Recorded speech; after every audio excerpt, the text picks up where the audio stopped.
Hi, my name is Kent Lewis. I'm founder of pdxMindShare and Anvil Unlimited. And today I'm here to talk to you about competitive benchmarking, how to leverage digital benchmarking to inform your 2024 and beyond strategic plans. You can connect with me on LinkedIn or follow me on the Twitter/X at Kent J. Lewis. Without further ado, let's get started. So today we're going to talk about competitive benchmarking fundamentals, two main concepts here, and benchmarking best practices. And I'll provide you with a few resources, and then we will move on from there. So let's get started. Why should you benchmark? Well, let's talk about some of the benefits. One, you get an objective view of your business performance. Two, improve your sales, revenue, and profit. Three, use benchmarks to inform product development, sales, and marketing efforts. Number four, stay on top of industry trends. Five, react promptly to market shifts. And finally, six, set realistic expectations and actionable goals. So there's a little screen share from Intuit QuickBooks, and it talks about the 5 benefits of competitive analysis on the side there. It's find weaknesses in your offerings, learn new technology, improve marketing strategy, convert more customers, and increase market share. Those are other additional or complementary benefits as well. So that's the foundation of why benchmark. Let's talk about competitive benchmarking challenges, okay? So for starters, business intelligence, doing competitive benchmarking, the act of competitive benchmarking is very expensive, traditionally at least. The second issue is that, if you're doing primary research, which is firsthand, has not been assembled in the way that you are going to create that research, it requires extensive surveys and expensive focus groups. So primary research is invaluable, but it is very expensive to curate and then to assess. And then number three, there are secondary research channels, which is, instead of creating your own primary research, look for existing research out there, existing industry research, competitive, any research from competitors, publications, conferences, trade shows, trade organizations, member organizations, et cetera. Some will generate, annually benchmark reports.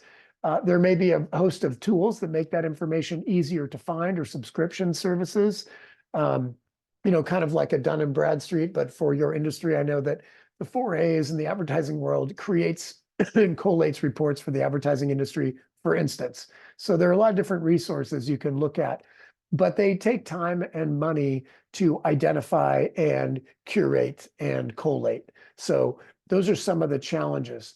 Now let's talk a little bit about some of the types of benchmarking. So there's internal benchmarking and external benchmarking. So things you do in-house and things you look externally to produce. And you distill that down into some sort of benchmarking process, some sort of performance-based benchmarking, and then there might be more strategic benchmarking. So performance is, general KPIs, and we'll talk about some of those. Strategic is more like directionally, like, you can say, what services do your competitors have today? What do you expect them to have? What do you have today? What are you planning on tomorrow? And, at a strategic level, it can inform not only your service or your product set, but how you approach them in a given timeline based on what your competitors are doing. So again, internal, the benchmarking that you do internally to refine and streamline and optimize your organization. External is looking at what your competitors are doing and distilling that down into strategies and tactics effectively. So let's take a look at what you can benchmark. There are a bunch of different ways bunch of activities and types of things you can benchmark. So for starters, there's brand perception. How do people feel about your brand? So primary research would be to set up surveys or focus groups to get that quantitative and qualitative information about your brand perception. And also the efficacy of your brand messaging. Another way to do that is to look at what's out there in social media. People are already reviewing your business, your products, your services online for the most part, B2B and B2C. So what are they saying about you? That can provide insight into your brand perception. And then the second is market share. So what you want to do is, whoa, did those all at once. So the market share is basically that share of voice. So you can look at your share of search results for given searches, the amount of mentions on a given category, product category, et cetera, out on social media, or again, in that primary research that you conduct yourself. You can also see what people say about specific product or service feature sets and the perception around those. So as you add, let's say, if you're Toyota, what do people think about Prius, the Prius product line as a hybrid solution versus traditional combustion engines? Or EV for Volvo, they have their Polestar brand, and then they have their traditional gas and hybrid engines. So what are the perceptions about each, and how does that affect the overall brand? Those are things you can benchmark very effectively. Then there's, of course, pricing. So what is the perception of the brand relative to your price? So for instance, last night I had dinner at one of the nicer restaurants in Portland. It's tapas, and one of the items was literally a grilled cheese, ham and cheese sandwich for like $16, and it was tiny. Well, the price, not a good value. The perception, it was one of the best sandwiches I've ever had. But you look at the price and the value, these are things that you can benchmark and understand your pricing relative to the market. I can get a $5 grilled cheese sandwich at Denny's. Is it the same experience? No, it's not. Do they both have American cheese? Yes. So looking at pricing across the landscape is really important. And then there's the customer service. And I've talked about the idea of the first class mindset, hiring and developing people that care to serve others. You take care of your employees, they take care of the customers take care of your business. So customer service is essential. And one thing you do is secret shop your own brand. And I encourage leaders, business owners to do that exactly, to become a secret shopper and understand the employee journey, as well as the customer journey, those first touch points to those last touch points. And then lastly, employee or customer journeys or reviews. So looking at what I just hinted at is understanding your journey as an employee at your company versus other competitors, which is a little hard to do beyond the resume submission process without having somebody go in and secret shop a competitor, which I'm not suggesting. But customers, that's a little bit easier to do, is secret shop other brands. So I'm guessing all the major car makers go in and buy competitive cars from their competitors at dealerships, and certainly don't shout out that they're a competitor, and they probably take those cars apart and look at them, et cetera. So it's harder to look at employee journeys, but it's very common to look at customer journeys. And the really cool chart on the side is around competitive market pricing, and it's so complicated but so beautiful. I just want to share it. You're welcome to try and interpret it on your own time. I barely understand myself. I just thought it was a cool visual to support the concepts. So let's talk about benchmarking methodology. Okay, so there is the idea of selecting which compares to benchmark against. One thing that I like to do is to try to triangulate. So I use at least 3 competitors if possible. And I try to choose a good competitor. Like I bump into them every day and I don't love them, but I don't want to be a competitor, but we're always in the same competitor set, whether I like it or not. Then a better, somebody that you is a good challenger. You don't win every battle against them. You don't run up against them all the time, but they're good at what they do. They allow you to stretch a little. And then best is basically who's the best in the industry I can gun after and learn the most from, that's doing everything right, at least at your initial guess until you get into the research. So the example would be bookstores. Here in Portland, Monograph Bookworks is a very small local bookshop. And yes, we have some bookstores in Portland left. Powell's, however, is the largest physical bookstore in the world. And then there's Amazon, the largest virtual bookstore in the world. So if I'm Monograph, I want to I want to compare a benchmark against a local bookstore, the world's largest bookstore, and Amazon, potentially, to understand how well I'm doing in good, better, best scenario. Because you're going to learn more from the ones that are crushing you, where their website is, where their site is visible, how they're marketing their website. And this is, again, coming from my expertise of digital marketing. I like the good, better, best to see where the bar has been set and then try and chase that bar and beat it. So, the idea is when you are benchmarking, you want to select various key performance indicators. So those have to be attainable, insightful, actionable. It's really important that you're benchmarking metrics that you can, let me hit that, that are attainable, insightful, actionable. So if you can't attain it, what's the point? If it doesn't gain insight, if there's no action taken or insight provided, then those are the wrong KPIs. The next is the analysis. So you've got your baselines that provide context. So I'm a bookstore down the street is Monograph. Powell's is on the other side of the river here in Portland, and then Amazon up north in Seattle. I want to understand what's the baseline for each and understand which one across all the elements I might benchmark, what elements are the new baseline, and then use that for context and to create trend lines over time. So, Amazon's here at the end of the day, I'm here, Monograph, Powell's, and over time, how are they succeeding across those KPIs? Your goal is to go up and to the right. I don't know if that's this way for you. Anyway, that's what you're trying to do. And the last component is the planning stage. So you've selected your competitors, you've benchmarked them based on KPIs that are actionable, attainable, insightful, and then you are analyzing that data to create the baseline. Then you can trend it over time in some sort of reporting interface. But that last step is now you have that data, so let's start doing some planning. So look for the trends, look for the gaps, look for the opportunities, and create initiatives that you then prioritize based on what the competitors are doing. So there's kind of a grid is, what are you all doing? What are you doing that they're not doing? What are they doing that you're not doing? I hope I said that right. And then what are neither of you doing that could be an opportunity? And I try to, that's why I like to have 3, sometimes as many as 5 competitors to understand. The more data points, the more accurate you can get in terms of understanding and prioritizing your initiatives. And then there's developing supporting strategies to understand, how am I going to get there? So at Anvil Unlimited, my consultancy, I offer competitive benchmarking, and I will talk more about that at the end of the presentation. But I will look at typically 5 competitors for industries, especially I'm not familiar with, and it gives me a really key landscape on the digital front, at least, of how sophisticated a company's website is, how aggressive their marketing is, how resourceful they are, et cetera. And then I can reverse engineer strategies and tactics to beat my clients' competitors and give that roadmap to my clients. So then you can provide supporting tools and resources, because I don't typically do the marketing anymore. Now that I don't have a team behind me, I hand it over to the client or to their partners or help them select a vendor. So that's effectively the marketing method. That's the benchmarking methodology.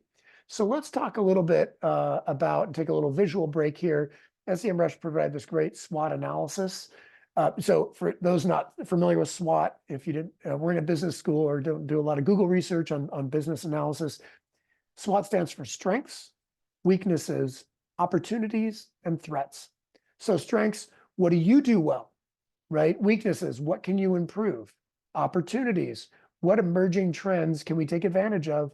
And threats, what is our competitive, what is our competition doing? So sometimes it can be competitors. Sometimes it's the space. It's unique to your industry. So cannabis growers, the bottom fell out in Oregon because everybody was growing cannabis. So the prices went through the floor and put a bunch of farms and growers out of business, or because it brought their cost down below the cost to harvest hemp oil and cannabis oil.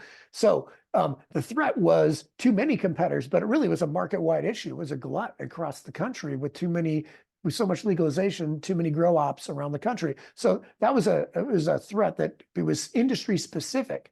Then there's general economic threats, there's election cycles, there's other things that are beyond your competitors, but you need to identify those and determine and prioritize what is most likely to happen, and how are we going to prepare to address and mitigate those issues? How do we prepare against a possible recession, against another COVID, against some other issues, interest rates, elections, the election year, et cetera. Lots going on there. But running this through an exercise with executive team is extremely valuable, and I highly recommend it. So then there's I did actually, just a reminder, I did write an article about this. That's an AI generated images in the masthead. And this is just on my LinkedIn profile. So last fall, I wrote this, but basically it's outlining and re-emphasizing everything I'm covering this presentation. This presentation is far greater detail, but just know you can find that on my LinkedIn profile, or Google the title and you'll find it, or connect with me on LinkedIn and I'll send it to you. And I also provide my email address at the end of this presentation. So this article kind of supports what I'm going into, and I did not mean to do that. So let's go back here. My bad. Oh, I see what I'm doing. I'm accidentally, so here's we might as well see it. It's right here. Nope, it's right here. So this is the article and my LinkedIn profile. Okay. So, and if you're curious, this is me. So connect with me on LinkedIn. And enough said about that. And I will stop clicking on that. Oh my gosh.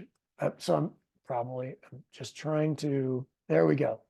So let's talk about benchmark best practices. I didn't realize I hyperlinked that whole image. I was trying to click to the next slide. So let's talk about benchmarking best practices. Okay, so you're building, you're planning. What are some things to keep in mind as you go through the benchmark process with your competitors? One, obviously you want to clarify, in my case, marketing objectives. It could be business objectives, could be sales objectives. I live in the marketing world, so I am clarifying my marketing objectives to understand what am I going to do with this benchmark data, with these KPIs. So in my case, I want to see what are my competitors doing with their website, with their social media, with local search, with PR efforts, with digital advertising. How are they marketing their brand online, so I can identify the gaps and the opportunities. And then obviously be very thoughtful about your competitors. I mentioned good, better, best. It may be different for you. You may have, you just want to, day-to-day competitors, or you just want aspirational. Some of my clients that are in startup industries with undefined, differentiation or nomenclature will benchmark organizations in completely different industries that are trying to do the same thing. So you can get really creative on your competitors, your competitor set. Number three, evaluate strategies and tactics. So obviously when you're reverse engineering, strategies and tactics just sort of trickle down and bubble up. And you can identify which ones are likely to succeed based on what was working for your competitors, mapping that against what's working for you. And then moving forward, you want to monitor your competitors, particularly in search engine results. So is their site ranking higher or lower? Are they creating new content? What are they doing out in social? So, again, tip 5, analyze their social media presence.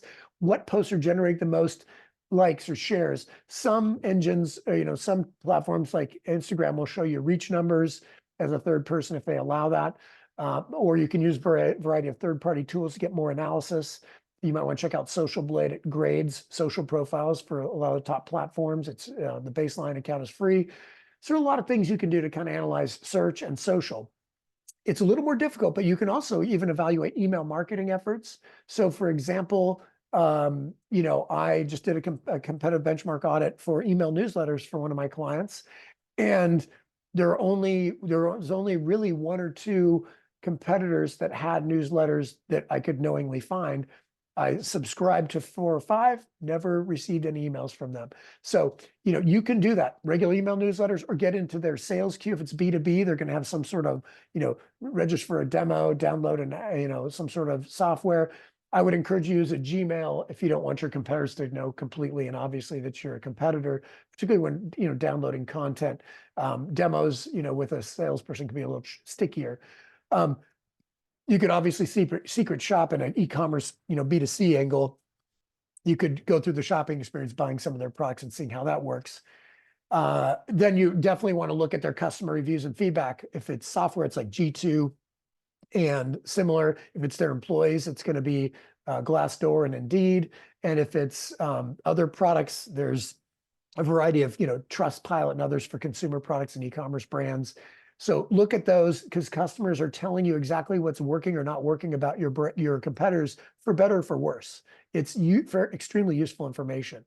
And that's also out in forums. So like Reddit and Quora, people are talking about brands and asking questions. You need to be there and analyze that information. Understanding ad spend can be tricky. There's tools like, AdBeat and others that kind of estimate. So I use SpyFu and SEMrush to analyze competitive ad spends. It's very helpful.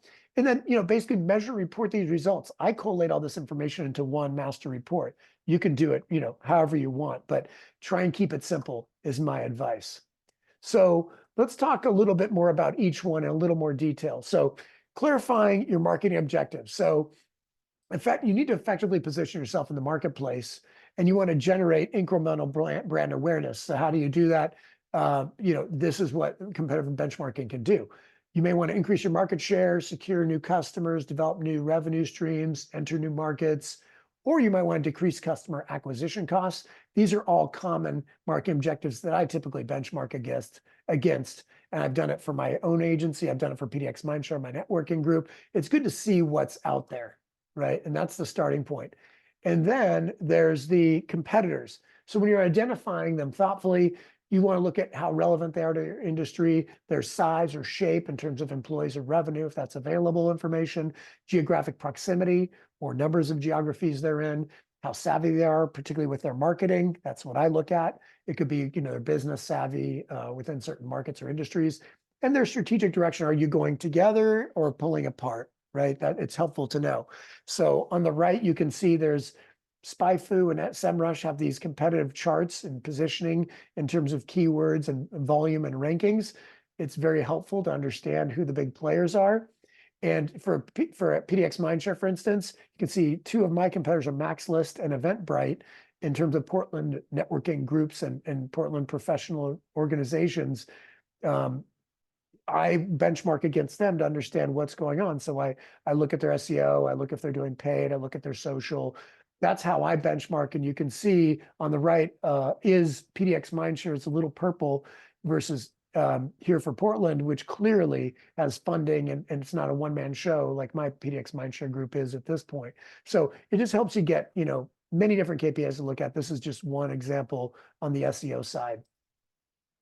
So I also want to look at evaluating your next step is evaluating strategies and tactics. So in my case, looking at digital, there's website structure, how they're marketing themselves through content, unique content, fresh content. That could include things like podcasts, webcasts, et cetera.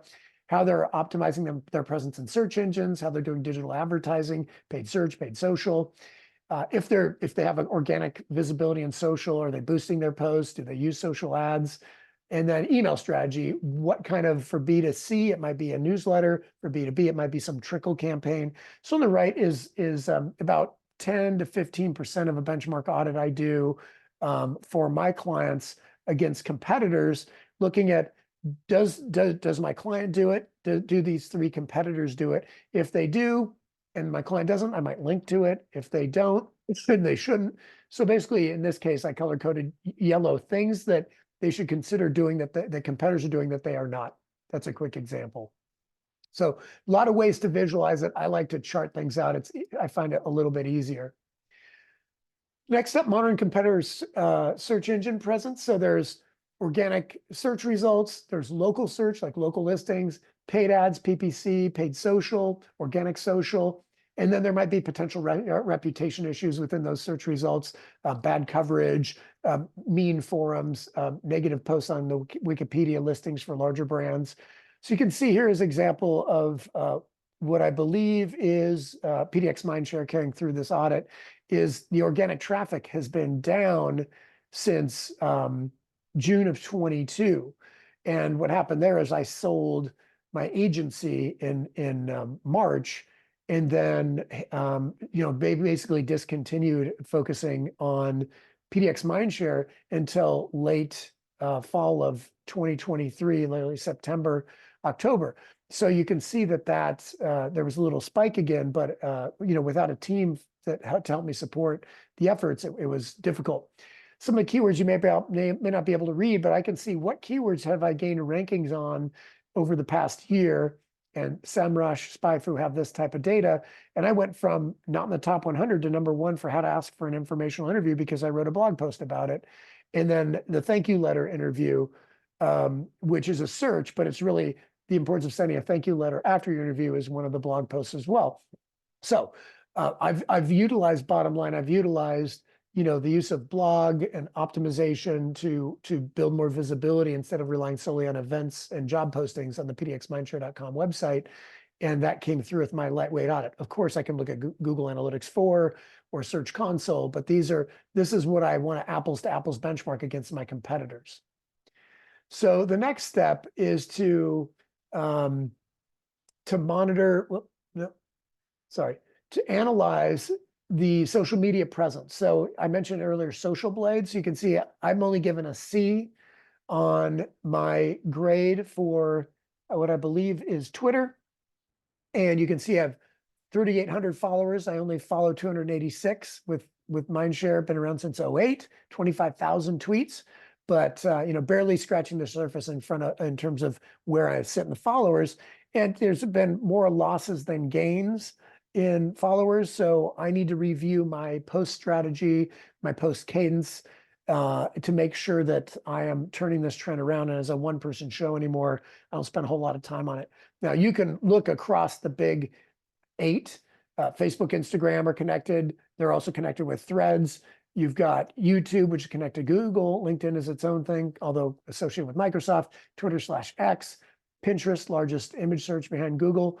And then, of course, TikTok. There's one more that I failed to add here, but Alignable. If you haven't checked out Alignable as a professional networker, biz dev, or salesperson, you need to check it out. It's kind of like a hyper-local LinkedIn. I don't know really, I haven't tested how to benchmark it yet, and it's not on Social Blade's radar yet either. So just a heads up, that's something to check out that you may not have heard of. And then there's the evaluating email marketing efforts. So I mentioned, go to competitors, sign up for their emails, looking to see if they have a dedicated subscription page for newsletters or other materials. Do they have any gated content like downloadable ebooks or white papers? Do you get a thank you email? Is there some sort of fall and drip campaign with what cadence? What's their overall messaging, their offers, their calls to action? What kind of content do they have and what format? How is the branding working? Is it really thoughtful HTML or is it basic text emails? How well is it personalized or just my first name, or is it you've expressed interest in XYZ? These are all things to look at, okay? So the next thing to keep in mind is the customer reviews. We touched on this, of course, but the idea here is there's a volume of reviews, there's the average star rating, and then sentiment. You can use tools like mention.com to kind of look at that, but I always recommend looking at it manually, not fully trusting these listening engines that may not totally get sarcasm every single time. You can look at 270 reviews, 5 stars, Max List is crushing it. I can't touch that. But they're basically the guy that founded Max List, Mac, shut down his agency to focus full time on Max List. You'll find there's a lot in common with the content that Max List has done as compared to pdxMindShare, which is much older than Max List. Probably not a coincidence. And my competitive benchmarking just determined that they were copying a lot of what pdxMindShare was doing. But there's things they do better and things they do different. But social, again, is a big channel for understanding how these competitors are working. So I recommend checking those out. And then there's understanding ad spend. So that's pretty straightforward. What keywords are they buying? How much are they spending? What does the creative look like if there's visual creative or text ads? And again, SpyFu is great at that. AdBeat does some of that. And it'll even mention landing pages. So you can see here, 482 ads, 4,700 keywords, average estimated Google ad spend, 138,000. That is not Max List. That might be Eventbrite. Yeah, that's Eventbrite's data. And they're buying ticket sales, website to sell tickets for events and sell online tickets.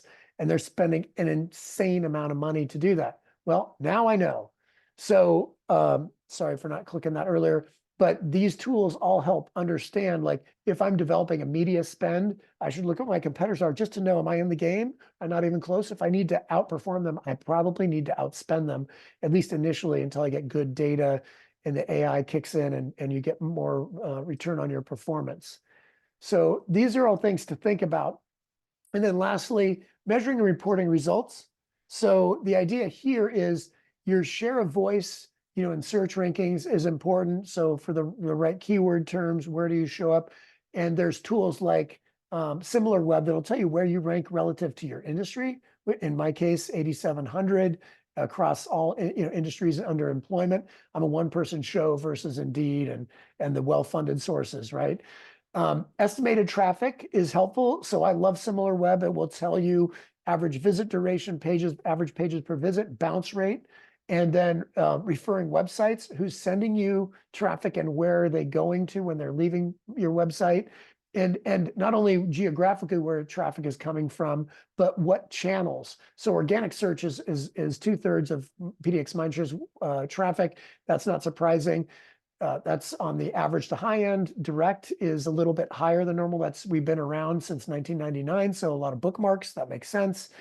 A little bit of referral, so through partners that check out our job post or event listing here, so it's generating referral traffic. Social is a teeny bit, and email is a teeny bit from our monthly newsletter. So I can look at these and benchmark against competitors specifically and see, are the channels different? What am I learning about their channel mix? What am I learning about time on site? Is my time on site good or bad? Well, it depends if the objective is happening. If they only need 3 pages and 2 minutes to get it done, then that's great. But look at your competitors. Are they spending a lot longer on that site? Do you think that's generating return? These are all extremely important things. So to summarize, basically, you want to clarify your marketing objectives. What are you trying to measure? And what do you want to get out of this competitive benchmarking? Identify the competitors thoughtfully and thoroughly. Evaluate strategies and tactics based on KPIs, key performance indicators that matter. So when you reverse engineer, you're getting actionable, insightful data. You want to monitor search. You want to assess what's going on in search, both from a reputation standpoint and from a ranking standpoint for branded terms. You want to analyze social media, organic. Are they boosting? How savvy are they? How many channels are they on? What frequency are they posting? What are the engagement rates? You want to look at, as best you can, evaluate their email for whatever you can sign up for subtly and analyze their content. It's helpful.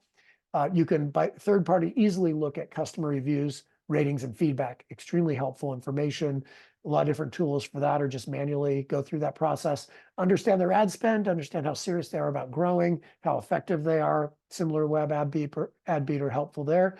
And then measure and report the results. So put everything together, analyze it, make actionable recommendations, and you are set. So if this was intriguing to you, then I recommend reaching out to me if you're interested in a digital audit of basically your online presence. Reach out to me. You can kind of select how many competitors you want, etc. So if you are interested in that, go ahead and email me, kent@anvil-unlimited.com. And you can always connect with me on LinkedIn by taking a picture of that QR code. And I can send you a link to this presentation, or you obviously saw this recording, but if you want a copy of the presentation, let me know. And obviously, reach out to me with any questions. So I hope this has been helpful to you, and I look forward to staying in touch. I look forward to connecting with you, and hopefully this competitive benchmarking will help inform your marketing strategies for 2024 and beyond. Thank you so much.